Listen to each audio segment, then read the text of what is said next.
आज हम कबीर के उन दोहों पर विचार करेंगे जिनमें वे विश्वास की बात करते हैं, लेकिन यहां विश्वास का अर्थ केवल धार्मिक आस्था नहीं है।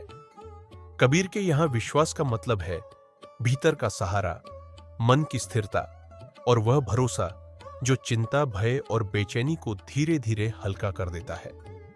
हमारे जीवन की बहुत सी समस्याएं बाहर से कम, भीतर के डर और अविश्वास से अधिक पैदा होती है। इसी कारण कबीर पहले चिंता को देखते हैं, फिर विश्वास की ओर ले जाते हैं और अंत में दिखाते हैं कि यही विश्वास साधना को भी जीवित करता है। आइए अब कबीर के इन दोहों में उतरकर समझते हैं कि चिंता से विश्वास और विश्वास से शांति की राह कैसे खुलती है। कबीर चिंता क्या करूं, चिंता सो क्या होए, मेरी चिंता हरि करे, चिंता मोहि न कोय। कबीर यहां बहुत मानवीय बात कह रहे हैं। चिंता इसलिए पैदा होती है क्योंकि मन हर समय भविष्य को पकड़कर बैठा रहता है।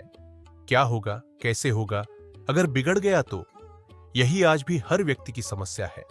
नौकरी की चिंता, बच्चों की चिंता, बीमारी की चिंता, पैसे की चिंता।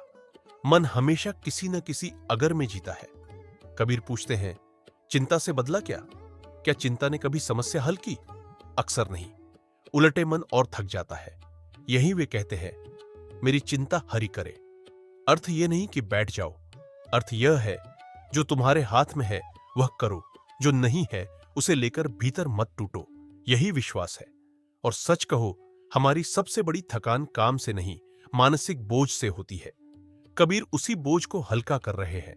करम करीमा लिख रहा नरसिर भाग अभाग, जो कबहू चिंता करे तो उन आगे आग। यह कबीर कहते हैं, जीवन में बहुत कुछ हमारे हाथ में नहीं होता। हम प्रयास करते हैं पर हर परिणाम वैसा नहीं आता जैसा हमने सोचा। यहीं से बेचैनी शुरू होती है।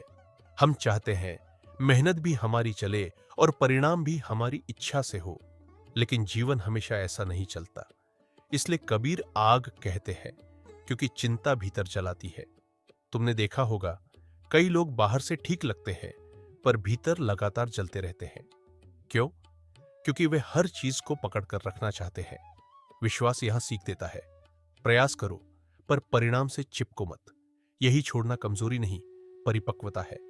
काहे को तलफत फिरे, काहे पावे दुख, पहले रिजक बनाए के पीछे दीनों भूख। यह दोहा बहुत प्रैक्टिकल है।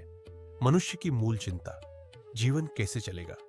कबीर कहते हैं, तुम्हारी चिंता से पहले जीवन की व्यवस्था चल रही थी। प्रकृति हर जीव को कुछ ना कुछ देती है। पक्षी जमा नहीं करता फिर भी जीता है। पेड़ मांगते नहीं फिर भी फलते हैं। कबीर कह रहे हैं, इतना भय क्यों? यह नहीं कि प्रयत्न मत करो, बल्कि अभाव की कल्पना में मत जियो, क्योंकि कई बार हमारी समस्या वास्तविक कमी नहीं, कमी का डर होता है, और डर मन को धूप में रखता है। अब सीख क्या है? कबीर 3 बातें सिखा रहे हैं। हर चिंता जरूरी नहीं होती, हर परिणाम नियंत्रण में नहीं होता, हर कमी सच नहीं, कई बार केवल भय होती है, और इन तीनों को समझकर जो पैदा होता है वही विश्वास है। विश्वास कोई धार्मिक शब्द नहीं, ये जीने का ढंग है। जब यह आता है, मन हल्का होता है, निर्णय साफ होते हैं और जीवन बोझ नहीं लगता। यही कारण है कि कबीर विश्वास को साधना की जड़ मानते हैं, क्योंकि जिसका मन डर में है वह शांति कैसे पाएगा, और जिसका मन विश्वास में है वह टूटेगा नहीं। यानी उपस्थिति यही प्रकट होती है। परमात्मा दूर नहीं बैठा, मन दूर भटका है। विश्वास दूरी हटाता है। यानी यात्रा यह है, संदेह से विश्वास, विश्वास से निर्भयता, निर्भयता से उपस्थिति। यही कबीर विश्वास कह रहे हैं। और यह केवल आध्यात्मिक बात नहीं, जीवन की भी बात है। जिसके भीतर विश्वास है वह चिंता में टूटता नहीं, भय में सिकुड़ता नहीं, और साधना में सूखा नहीं रहता।